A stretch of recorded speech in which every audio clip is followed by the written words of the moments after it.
அபுதாபியில் வெறும் 50 லட்சத்தில் வீடு. நானோ பிரைம் ப்ராப்பர்ட்டிஸ் அபுதாபி. இது மாநில அரசை வஞ்சிக்கிறது. திமுக ஆட்சியா அதிமுக ஆட்சியான்னு பார்க்க வேண்டிய அவசியம் கிடையாது. தலைநகர் சென்னையில மெட்ரோ இருக்கிறது, இன்னும் அது விரிவாக்க பணி நடக்கிறது. அதற்கும் பணம் தராம ரொம்ப இழுத்தடிச்சாங்க மத்திய அரசாங்கம். சமீபத்தில் திருப்பரங்குன்றம் பிரச்சனையில அவனுக்கு மத கலவரம் என்பது அரசியல் முதலீடு பாஜகவுக்கு. அவன் வட மாநிலங்களிலே கலவரம் செய்தான் ஆட்சியை கைப்பற்றி இருக்கான். தேர்தலுக்காக நீ அரசியல் கூட்டணி வச்சுக்க நான் வேணான்னு சொல்லல.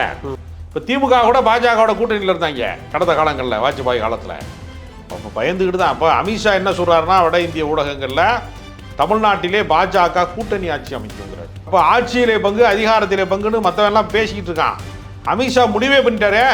சில பேர் என்ன பண்ணுவான்னா, ஆஃபீஸில் மேனேஜரோட சண்டை ஓட்டு வீட்டில் பொண்டாட்டி அடிப்பான், இல்லைன்னா பிள்ளை அடிப்பான். அந்த மாதிரி இவங்க என்ன பண்ணுறாங்கன்னா, ஒன்றிய அரசாங்கத்தினுடைய வஞ்சிக்கப்பட்ட தமிழகத்தை மாநில முதலமைச்சரை நோக்கி ஸ்டாலின் அரசு, செயலற்ற அரசு, அந்த அரசு, இந்த அரசுங்கிறார். இப்போ உங்கள் கூற்றுப்படி பார்த்தா செங்கோட்டையன் அவர்கள் சொன்ன மாதிரி அதிமுகவிலிருந்து சிலர் திரும்ப தாவேக்காவுக்கு வருவதற்கான வாய்ப்பு இருக்கா? அதாவது அதிமுகவிலே யாரெல்லாம் விலை போகவில்லையோ, யாருக்கெல்லாம் தேர்தலில் சீட்டு கிடைக்கலையோ, யாருக்கெல்லாம் மரியாதை கிடைக்கலையோ, அவர்களுக்கு போக்கிடமாக தாவேக்கா இருக்கு. தாவேக்காவை பொறுத்தவரையில் நான் எப்படி பார்க்குறேன்னா, அது ஒரு அகதிகள் முகாம் மாறிகிறது. 50க்கும் மேற்பட்ட உலக நாடுகளில் 100 கோடிக்கும் அதிகமான ஆகாயம் தமிழ் பார்வையாளர்களுக்கு பேரன்பும் திருநன்றி. ஆகாயம் நேயர்களுக்கு வணக்கம். அதிமுகவினுடைய செயற்குழு பொதுக்குழு கூட்டம் நடந்திருக்கு. முக்கியமான தீர்மானங்கள்லாம் நிறைவேற்றியிருக்காங்க. இந்த தீர்மானங்களில் என்ன தீர்மானங்கள் நிறைவேற்றியிருக்காங்க, இது அதிமுகவினுடைய அரசியலை எப்படி இம்பாக்ட் பண்ண போகுது, இது குறித்து தான் பேச போகிறோம். அரசியல் விமர்சகர் திரு ராஜகம்பீரன் அவர்கள் நம்ம கூட இருக்காங்க. வணக்கம் சார். வணக்கம். ரொம்ப முக்கியமான பல்வேறு தீர்மானங்களை அதிமுக நிறைவேற்றியிருக்காங்க. அதில் குறிப்பாக சொல்லணும் அப்படின்னா, அவங்க மேலே வைக்கப்பட்ட குற்றச்சாட்டு என்ன அப்படின்னா, பாஜக எது சொன்னாலும் கேட்டுக்கிறாங்க அப்படின்ற ஒரு குற்றச்சாட்டு இருந்துச்சு. கோயம்புத்தூருக்கும் மதுரைக்கும் மெட்ரோ ரயில் கொண்டு வரதுக்கு நாங்கள் வலியுறுத்த போகிறோம் அப்படின்னு தீர்மானம் நிறைவேற்றிருக்காங்க. அதுலேருந்து ஆரம்பித்து பேசினா கரெக்டாக இருக்கும்னு நினைக்கிறேன். யாரை வலியுறுத்த போகிறாங்க? அதிமுக, பாஜக, ஒன்றிய அரசு. ஒன்றிய அரசாங்கம் மெட்ரோ பணிகளுக்கு தேவையான நிதியை தர மறுக்கிறது அப்படின்னா, இது மாநில அரசை வஞ்சிக்கிறது. திமுக ஆட்சியா அதிமுக ஆட்சியான்னு பார்க்க வேண்டிய அவசியம் கிடையாது. மெட்ரோவில் ஏறி போகிறேன், திமுக காரை மட்டும் ஏறி போக போகிறானா, இல்லை அதிமுக காரை மட்டும் ஏறி போக போகிறானா, எல்லா மக்களும் தான் ஏறி போக போகிறான். ஒரு மாநகரினுடைய வளர்ச்சிக்கு, தொழில் கட்டமைப்புக்கு வாகன நெரிசல் அதிகமாகி கொண்டே இருக்கிறது. எல்லா மாநகரங்கள்லையும் போக்குவரத்து நெரிசல் என்பது ஒரு 200-300 அடிக்கும் ஒரு சிக்னலை போட்டிருக்கேன். ரொம்ப சிரமமாக இருக்கிறது. தூசி, புகையெல்லாம், பொல்யூஷன் ரொம்ப மோசமாக, காற்று மாசுபடுகிறது. இந்த மெட்ரோ ரயில் மூலமாக எந்த சிக்னல்லையும் நிற்காமல், எந்த காற்று மாசையும் அனுபவிக்காமல், புகை தூசி இல்லாமல் அப்படியே குளித்து முடித்தவொடனே எப்படி அப்படியே இருப்போமோ அது மாதிரி பத்திரமா பளபளப்பாக போய் இறங்குறதுக்கு ஒரு வாய்ப்பு. இதை என்ன செய்கிறான்னா, தலைநகர் சென்னையில் மெட்ரோ இருக்கிறது, இன்னும் அது விரிவாக்க பணி நடக்கிறது. அதற்கும் பணம் தராமல் ரொம்ப இழுத்தடிச்சாங்க மத்திய அரசாங்கம். அப்புறம் மாநில அரசே அவங்க 50% நிதி அளிக்கணும், 50% நிதி அளிக்கணும். அது அளிப்பதில் நிறையா காலதாமதம் பண்ணி, இழுத்தடிச்சு, சாகடிச்சு, பல பொய்யான பதில்களை சொல்லிகிட்டே இருந்தாங்க. இப்போ கடைசியாக என்ன பண்ணிட்டாங்க, கோயம்புத்தூருக்கும் மதுரைக்கும் நிதி தரலை. இதை விடவும் சிறிய நகரங்களுக்கு அவங்க கொடுத்துருக்குறாங்க. தமிழ்நாட்டில் இல்லை, மற்ற ஊர்களில், வட மாநிலங்களில். இந்த பாரபட்சம் காட்டுவது இருக்குல்ல, ஒரே இந்தியா என்று அவர்கள் சொல்லிக் கொள்கிறார்கள், ஒரே பாரத மாதா என்று அவர்கள் சொல்லிக் கொள்கிறார்கள். ஆனால் பாரபட்சம் காட்டுவதிலே ஒரு பிள்ளையை பட்டினி போடுகிறார்கள். அது தமிழ் பிள்ளையாக இருக்கிறது, தமிழர்களாக இருக்கிறார்கள், தமிழ்நாட்டினுடைய வளர்ச்சியாக இருக்கிறது என்கிற ஒரு நிலைமையே கூட்டணி வைத்திருந்தாலும் நீங்கள் கோரிக்கையை வலியுறுத்தலாம். அது மட்டும் கிடையாது. இப்போ இங்கே சமீபத்தில் திருப்பரங்குன்றம் பிரச்சனையில் அவனுக்கு மத கலவரம் என்பது அரசியல் முதலீடு பாஜகவுக்கு. அவன் வட மாநிலங்களிலே கலவரம் செய்தான் ஆட்சியை கைப்பற்றி இருக்கான். கலவரம் செய்யாத பாஜக ஆட்சி என்று ஒன்று வட மாநிலங்களில் கிடையாது. பக்தர்கள் உணர்வு இல்லையாப்போ? பக்தர்கள் வேறு, சங்கிகள் வேறு. ரெண்டையும் நம்ம ஒன்றாக்கக்கூடாது, ரெண்டையும் நம்ம வேறுபடுத்தி பார்க்கணும்.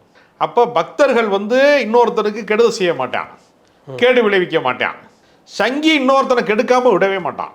அதான் ரெண்டுக்குள்ள வித்தியாசம். பிறருக்கு கெடுதலே செய்யக்கூடாது, மற்றவருக்கு துன்பம் செய்து விடக்கூடாது. நன்மை செய்யலைனாலும் பரவாயில்ல, துன்பம் செய்யக்கூடாதுமா. ஆனால் பக்தர்கள் துன்பம் செய்ய மாட்டான், நன்மை செய்வான். பசித்தவர்களுக்கு உணவளிப்பது தர்மம், கல்வி கற்றுக் கொடுப்பது தர்மம். இதெல்லாம் இந்த தர்ம பணிகளை செய்பவன் பக்தர்கள். ஆனால் வேறு மதம் சாதி சார்ந்தவனை மதம் சார்ந்தவனை துன்புறுத்துவது. நீங்கள் வந்து ஒடிஷாவில் வந்து ஒரு கிறிஸ்தவ பாதிரியார் தொழுநோயாளிகளுக்கு எல்லாமே வைத்தியம் பார்த்து அந்த ஆஸ்திரேலியாவை சேர்ந்த பாதிரியார் அவர் என்ன தெரியுமா செஞ்சாங்க? அவர் கிறிஸ்தவ மதத்தை பரப்புகிறார் என்கிற ஒரே காரணத்திற்காக. பரப்புறாருன்னா என்ன, அந்த கருத்துக்களை சொல்கிறாரு, பைபிள் விளக்கங்களை சொல்கிறாரு, மக்களுக்கு மருத்துவ உதவி செய்கிறார். அவருடைய குழந்தைகளோட அந்த மருத்துவ வாகனத்தில் இரவில் தூங்கிக்கிட்டு இருக்கும்போது தீயை வச்சு கொளுத்தி எரிச்சு விட்டாங்க. அந்த கொடூர சம்பவத்தை பார்த்ததற்கான சாட்சி பாலகிருஷ்ணன் ஐஏஎஸ், அப்போ கலெக்டர் இருந்திருக்கார் பக்கத்து மாவட்டத்தில். அவர் தான் அதை நேரடியாக அந்த கலாய்வை செய்திருக்கிறாரு. அதற்கான நேர்காணல் கூட அவர் தந்திருக்கிறார். வாழ்க்கையின் மீதான என்னுடைய இதே போயிடுச்சு, எனக்கு நம்பிக்கை போயிடுச்சுன்னு கூட அவர் சொல்லியிருக்கிறார். பாலகிருஷ்ணன் ஐஏஎஸ் ஒரு தமிழ் அறிஞர், ஒரு தமிழ்லேயே படித்த ஐஏஎஸ் பாஸ் பண்ணுவார். அப்போ நீ யோசிச்சு பாருங்க, ஒரு பாதிரியாரை உயிரோடு வந்து அவர் குழந்தைகளோடு கொளுத்துறேன் அப்படின்னா எவ்வளோ குரூர மனம் படைத்தவனாக அவன் இருப்பான். அவன் தான் சங்கி. பாதிரியார்கிட்ட போய் வந்து பக்தர்கள் வந்து ஒப்பளுக்க மாட்டான். ஃபாதர் எனக்கு ஜெபம் பண்ணுங்க, என் பிள்ளை வந்து சௌக்கியம் இல்லாமல் இருக்கான், மதம் பார்க்க மாட்டான். இப்போ நீங்கள் சாயங்காலம் போனீங்கன்னு வச்சுக்கோங்க, பள்ளிவாசலில் வந்து மாலை பொழுது மங்குகிற நேரம் இருக்குல்ல, சூரியன் வந்து ஓய்வு கொள்கிற நேரம், அந்தி பொழுது இருக்கு இல்லையா, அந்தி பொழுதில் பார்த்தீங்கன்னா வரிசையாக தாய்மார்கள்லாம் தங்கள் கை குழந்தையோடு பள்ளிவாசலினுடைய வாசலில் நிற்பாங்க. அந்த தொழுகை முடித்து வருகக்கூடிய அந்த வழிபாட்டினுடைய குருக்கள் வருகிற போது என் பிள்ளைக்கு ஓதி பாருங்க சௌக்கியமாயிரும்.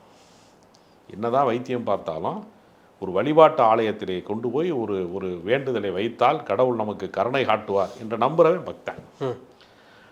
அந்த பள்ளிவாசலை எப்படி உடைக்கலாம், எப்படி கலகம் மூட்டலாம், தீ மூட்டலாம் நினைக்கிறவன் தான் சங்கி. ரெண்டையும் நீங்கள் ஒன்றுபடுத்தக்கூடாது. நீ பக்தர்கள் பக்கம் நிற்கலாம்ல, அதிமுக காரன் சங்கி பக்கம் ஏன் போய் நிற்கிற? ஆனால் சார் இந்த தேர்தலுக்காக நீ அரசியல் கூட்டணி வச்சுக்க, நான் வேணான்னு சொல்லலை. இப்போ திமுக கூட பாஜகவோட கூட்டணியில் இருந்தாங்க கடந்த காலங்களில், வாஜ்பாய் காலத்தில். ஆனால் அப்போ என்ன தெரியுமா, கலைஞர் வந்து அந்த தேர்தல் அறிக்கையில் சொன்னார், ராமர் கோயில் கட்டுவதில் எங்களுக்கு உடன்பாடு இல்லை, நாங்கள் அந்த கருத்திலிருந்து வேறுபடுகிறோம் அப்படின்னே தேர்தல் அறிக்கையில் சொன்னார். அதை நாங்கள் ஏற்கவில்லை அப்படின்னாரு. தனித்தன்மை, ஒரு கட்சியினுடைய தனித்தன்மை பாதுகாக்கப்பட வேண்டும். நீ தனித்தன்மையை பாதுகாக்காம அமித்ஷா தான் எனக்கு முதலாளி, இது அதிமுக. இன்றைக்கி பார்த்தீங்கன்னா இன்றைக்கி பொதுக்குழுவில் அண்ணாவின் படமே இல்லை. இப்போ இது அதிமுகவா? அண்ணா படம் இல்லாத எப்படி அதிமுக? மைசூர் பாகில் எப்படி மைசூர் இருக்காதோ அது மாதிரி அதிமுகவில் அண்ணாவை காணாங்கிறது ஒரு புதிய செய்தியாக இருக்குது. அப்போ அண்ணாவே தொலைச்சிட்டாங்களே, கட்சி கொள்கை கிடையாது, கோட்பாடு கிடையாது. நான் 210 தொகுதி ஜெயிப்பேன், ஏன் 234 தொகுதியும் கூட நீ ஜெயிச்சு காட்டு, நான் வேணாம் நான் சொல்கிறான். மக்கள் உன்னை நம்பணுமே. ஆனால் சார் இப்போது நம்ம பேசிகிட்டு இருக்கிறது கான்ட்ரரி, அவங்க என்ன தீர்மானம் கொண்டு வந்திருக்காங்க அப்படின்னா, தமிழ்நாட்டை பொறுத்த வரைக்கும் என்டிஏ கூட்டணிக்கு வந்து அதிமுக தான் தலைமை. இந்த யார் வந்து முதலமைச்சரை தேர்ந்தெடுக்கிறான்ற பேச்சுக்கள் இடம் இல்லை. எடப்பாடி பழனிசாமி அவர்கள் தான் ஜெயிச்சா முதலமைச்சர், நம்ம தான் தலைமைன்ற ஒரு தீர்மானத்தை அவங்க கொண்டு வராங்க. இதை கல்யாண மண்டபத்தில் உங்கள் ஆளுகளாக இருக்கும்போது, கட்சிக்காரங்களாக இருக்கும்போது சொல்ல தெரிஞ்ச எடப்பாடி பழனிசாமிக்கு அமித்ஷா முன்னாடி சொல்கிறதுக்கு தைரியம் இருக்கா? இல்லை, எப்படி இருந்தாலும் தீர்மானம் நிறைவேற்றினா ராகுல் காந்தியை வச்சுக்கிட்டு வந்து திமுக காரன் சொல்லுவான் ஸ்டாலின் தான் முதலமைச்சர்னு சொல்லுவான், திமுக தான் வெற்றி பெறும்னு சொல்லுவான். நீ அதே மாதிரி சொல்லுவியா அமித்ஷா வச்சுக்கிட்டு கூட வச்சுக்கிட்டு? எப்படி விஷயம் அங்கே போகும் தானே இப்போ? ஆமாங்க, இப்போ என்ன ரகசிய கூட்டமாக நடத்தியிருக்காங்க. அப்போ ஒரு தைரியம் நக்சல் பாரியல் அமைப்பா அதிமுக ரகசிய கூட்டம், அது தைரியமான முடிவு தானே? அப்போ எது தைரியம்? இவங்க இப்படி ஒரு தீர்மானம் எடுக்கல, நான் தலைவராக இருக்கேன்னு சொல்றது தைரியமான முடிவுங்கிற அளவுக்கு கோழைத்தனமாக வாழ்றாங்கிறதுக்கு சாட்சியமாக இருக்கா இல்லையா அந்த கேள்வி? யோசிச்சு பாருங்க. போலீஸை பார்த்து அவன் ஓடலை, அப்போ அவன் திருடன் இல்லை தானே அப்படிங்கிற மாதிரி பேசிட்டு இருக்கீங்க. அப்போ பயந்துக்கிட்டு தான். அப்போ அமித்ஷா என்ன சொல்கிறாருன்னா, வட இந்திய ஊடகங்களில் தமிழ்நாட்டிலே பாஜக கூட்டணி ஆட்சி அமைக்குங்கிறார். அப்போ ஆட்சியிலே பங்கு, அதிகாரத்திலே பங்குன்னு மற்றவெல்லாம் பேசிக்கிட்டு இருக்கான். அமித்ஷா முடிவே பண்ணிட்டாரே. அப்புறம் நெல்லின் ஈரப்பதத்தை கூட்டுவது அது யாரோட வேலை? இது சென்ட்ரல் கவர்மெண்ட் தான் சொல்லணும். ஒன்றிய அரசாங்கத்தினுடைய அதிகாரத்துக்கு உட்பட்டு இருக்கக்கூடிய எல்லா விஷயங்கள்லையும் மாநில அரசை குத்தம் சொல்கிறது இருக்குல்ல. சில பேர் என்ன பண்ணுவான்னா, ஆஃபீஸில் மேனேஜரோட சண்டை ஓட்டு வந்து வீட்டில் பொண்டாட்டி அடிப்பான், இல்லைன்னா பிள்ளை அடிப்பான். அந்த மாதிரி இவங்க என்ன பண்ணுறாங்கன்னா, ஒன்றிய அரசாங்கத்தினுடைய வஞ்சிக்கப்பட்ட தமிழகத்தை மாநில முதலமைச்சரை நோக்கி வந்து ஸ்டாலின் அரசு, செயலற்ற அரசு, அந்த அரசு, இந்த அரசுங்கிறாரு. இந்த அரசை குற்றச்சாட்டு சொல்கிறதுனாலேயே அவரை விட சிறந்தவராக நீங்கள் மாறிவிடுவீர்களா? நீங்கள் தான் ஜெயலலிதா மறைவுக்கு பின்பு 4.5 ஆண்டு காலம் முதலமைச்சராக இருந்தீங்க. நீங்கள் சிறந்த ஆட்சியை கொடுத்துருந்தீங்கன்னா அப்படியே மக்கள் கண்டினியூ பண்ண விட்டுருப்பான்ல. ஸ்டாலின் முதலமைச்சர் ஆயிருக்க மாட்டார்ல. சட்டம் ஒழுங்கையும் வந்து பேசுகிற சட்டம் ஒழுங்கு வந்து மோசமான நிலைமையில் இருக்குது. அதை யார் பேசுறது?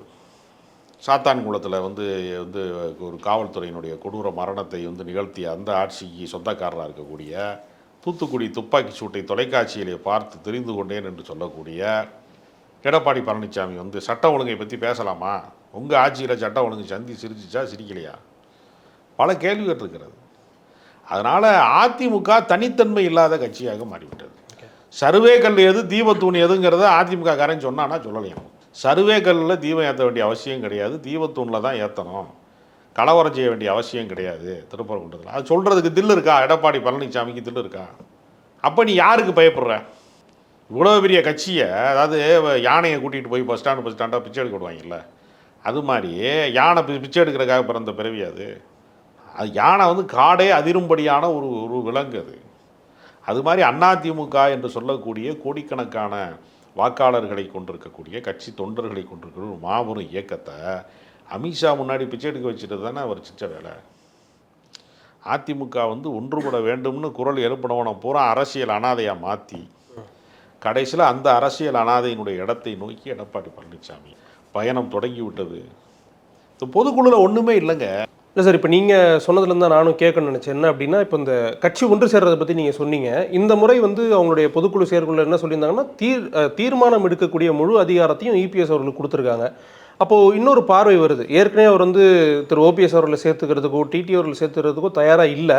இப்போ முழு அதிகாரம் இருந்தது அப்படின்னா அதுக்கான அந்த இணைப்புக்கான சாத்தியமே இல்லையா இனிமேல்? இல்லைங்க, எடப்பாடி பழனிசாமி தன்னுடைய நிழலை கூட சந்தேகப்படுவார்.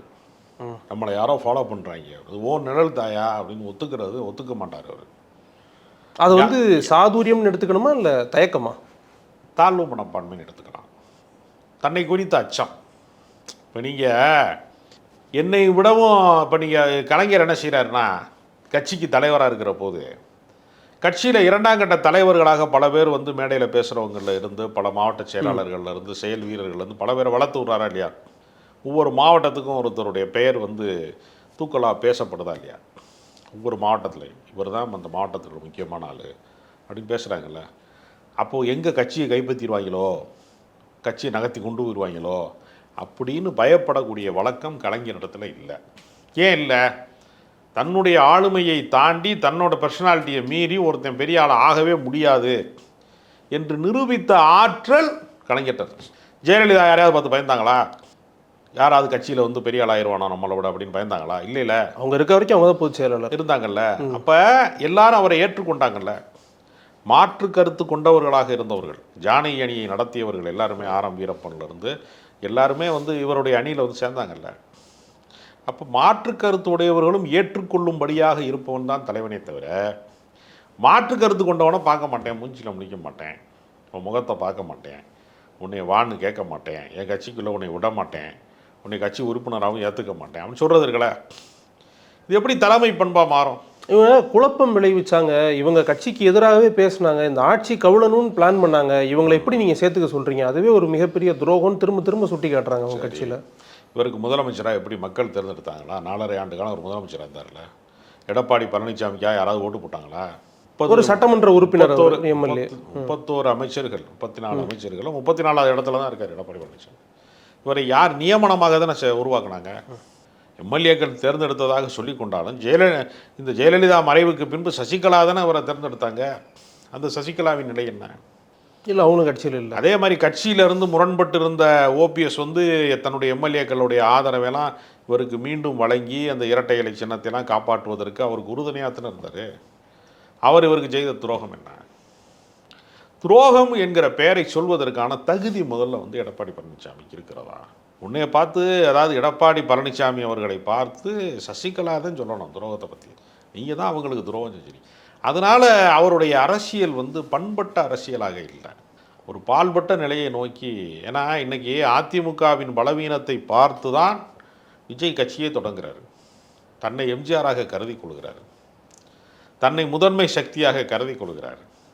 இந்த தைரியம் அவருக்கு எங்கேருந்து வருகிறது? தன்னை எம்ஜிஆராக கருதி கொள்ளக்கூடிய தைரியம் விஜய்க்கு எங்கேருந்து வருகிறதுனா, எடப்பாடி பழனிசாமிலாம் தலைவராக இருக்கும்போது நம்மளே ஆக முடியாதுன்னு நினைக்கிறார்கள். இந்த போக்கு வந்து ரொம்ப ஆபத்தானது. பாஜகவோடு நீங்கள் வந்து எதற்காக கடந்த நாடாளுமன்ற தேர்தலில் வந்து நீங்கள் விலகினீங்க, எதற்காக மறுபடியும் போய் கூட்டணி சேர்ந்தியங்கிறதுக்கு ஏதாவது கொள்கை ரீதியான விளக்கம் உண்டா? கடைசியில் நீங்கள் பார்த்தீங்கன்னா தொலைக்காட்சியில் எல்லாத்துலேயுமே பொதுக்குழுவை பற்றி எதுவுமே எழுதலை. என்னென்ன சாப்பாடு வகையரா போட்டிருக்காங்கங்கிறத ஒரு பட்டியல் விட்டுருக்காங்க. மட்டன் பிரியாணி என்னென்னமோ போட்டிருக்காங்க, சுக்கா இந்த மாதிரி இதெல்லாம் வேக வச்சுருக்குது. அனைவருக்கும் மூளை வந்து இது கொடுத்துருக்காங்க, பொரியல். மூளை இல்லாதவங்க அதிகமாக இருக்காங்க, மூளை பொரியல் போட்டிருக்காங்க. ஒன்றே ஒன்று வைக்க மறந்துட்டாங்க, உப்பு வைக்க மறந்துட்டாங்க. அது ரோசம் வந்துருங்கிறதுனால. மற்றபடி ஒன்றுமே இல்லை.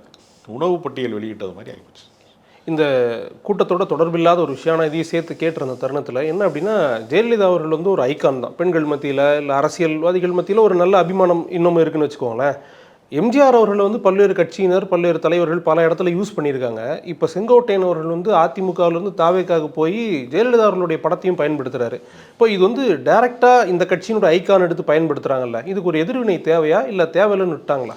இல்லை, அதிமுகவை விழுங்க போவது யாரு அப்படின்னு போட்டி நடக்குது. ரெண்டு மலைப்பாம்பு மாதிரி ரெண்டு பேர் விழுங்குற காத்திருக்காங்க. ஒன்று பாஜக விழுங்க போகிறதா, தாவேக்கா விழுங்க போகிறோம். தாவேக்காவும் அந்த போட்டியில் இணைஞ்சிட்டாங்க. ஆமாம், தமிழ்நாட்டு அரசியலில் நான் தான் அடுத்த எம்ஜிஆர் தொடங்கின அக்கௌண்ட்டை வந்து நான் பாண்டிச்சேரியில் தொடங்க போகிறேன். 1974 அவர் ஆட்சி அமைச்சார். 77க்கு முன்னாடியே 74 ஆட்சி அமைச்சார்னு பேசினாரா இல்லையா நேற்று விஜய்? அது என்ன காரணம்? நான் தாங்க எம்ஜிஆர், நீ எம்ஜிஆரை வந்து தனியாக போய் தேடாதீய, அடுத்த எம்ஜிஆர் நான் தாங்கிறாரு. அது பல தரப்பு அரசியல்வாதிகள் சொன்னது தானே, இதுக்கு முன்னாடியே சொல்லியிருக்காங்கல்ல. அது மாதிரி யார் சொன்னா? விஜயகாந்த் அவர்கள் சொல்லியிருக்காரு. பல்வேறு நடிகர்கள் அரசியலுக்கு வரும்போது எம்ஜிஆர் விஜயகாந்த் தன்னை எம்ஜிஆர்னு ஒரு நாளும் சொல்லல. அவருடைய பற்றாளன்னு சொல்லியிருக்காரு. கட்சிக்காரன் கருப்பு எம்ஜிஆர், நான் கருப்பா இருந்தா அவர் எப்படி எம்ஜிஆர் இருப்பாருன்னு அப்பயே கேட்டாங்க. எம்ஜிஆருக்கு கலர் தாண்டா கணக்கு அப்படின்னாங்க. அது கிடையாது. இல்ல நான் அது ஒரு வர்ணனைக்காக சொல்லப்படுவது வேறு. ஒரு ஐகானா யூஸ் பண்ணிட்டாங்கல்ல, அதை மென்ஷன் யூஸ் பண்ணணும். மக்கள் ஏற்கணும்ல, மக்கள் ஏற்றுக்கொள்ளணும். நீங்கள் அதனால் இவர்களுடைய அரசியல் என்பது கரை சேருமா சேராதனா, அதிமுக ஒரு மண்குதிரை, இந்த தேர்தல் ஆற்றிலே அது கரைந்து விடும், அந்த இடத்திற்கு நாம் வந்து விடலாம் என்று தாவேக்கா ஒரு கணக்கு போடுகிறது, பாஜக ஒரு கணக்கு போடுகிறது. ரெண்டு பேரில் யார் ஒழுங்க போகிறார்கள் என்பதுதான் பொருள். அப்போ உங்கள் கூற்றுப்படி பார்த்தா செங்கோட்டையன் அவர்கள் சொன்ன மாதிரி அதிமுகவிலிருந்து சிலர் திரும்ப தாவேக்காவுக்கு வருவதற்கான வாய்ப்பு இருக்கா? அதாவது அதிமுகவிலே யாரெல்லாம் விலை போகவில்லையோ, யாருக்கெல்லாம் தேர்தலில் வந்து சீட்டு கிடைக்கலையோ, யாருக்கெல்லாம் மரியாதை கிடைக்கலையோ, அவர்களுக்கு போக்கிடமாக தாவேக்கா இருக்குது. தாவேக்காவை பொறுத்தவரையில் நான் எப்படி பார்க்குறேன்னா, அது ஒரு அகதிகள் முகாம் மாறுகிறது. அரசியலிலே யாரெல்லாம் அகதிகளாக்கப்பட்டார்களோ, அனாதையாக்கப்பட்டார்களோ, கைவிடப்பட்டார்களோ, அவர்களுக்கான ஒரு கருணை இல்லமாக வேணால் தாவேக்கா இருக்கலாம். அரசியல் எழுச்சி பெறுமா? இன்னும் பெரிய கேள்வி. அரசியல் எழுச்சி என்பது சாதாரண விஷயம் கிடையாது. மக்கள் உங்களை ஏற்கிறார்களா? கட்சிக்காரன் ஏற்கிறதுனாலாம் ஒரு கட்சி வளராது. அந்த கட்சியை தாண்டி கட்சி சார்பற்ற பொதுமக்கள் ஏற்கிறார்களா இல்லையா என்பதிலே தான் அதனுடைய வெற்றி தோல்வி இருக்கிறது. திமுக காரன் மட்டுமே ஓட்டு போட்டு திமுக ஜெயிக்காது. அதிமுக காரன் மட்டுமே ஓட்டு போட்டு அதிமுகவை பொதுமக்கள் நம்ப வேண்டும், வாக்காளர்கள் நம்பணும். திமுக அல்லாதவர்களும் நம்பணும். அப்போ தான் அது ஆட்சி அதிகாரத்துக்கு போகும். உன் கட்சிக்காரனே உன்னை நம்ப மாட்டாமல் செங்கோட்டையன் கிளம்பி பைய தூக்கிட்டு அங்கே போயிட்டாரு பனையூர் பொங்கலாக்குன்னா, இது எடப்பாடி பழனிசாமியின் பலவீனம். இப்படி நடந்தால் இந்த கட்சி தேராது. சும்மா நம்மளா கூட்டம் போட்டு நம்மளா சொல்லிக்கிற வேண்டியதான், அடுத்த முதலமைச்சர் எடப்பாடியார்னு சொல்ல வேண்டியதான். அது ஒன்றுமே நடக்க போகிறது இல்லை. உங்களுடைய நேரத்துக்கும் கருத்துக்களுக்கும் ரொம்ப நன்றி சார். அபுதாபியில் வெறும் 50 லட்சத்தில் வீடு. நானோ பிரைம் ப்ராப்பர்ட்டிஸ் அபுதாபி.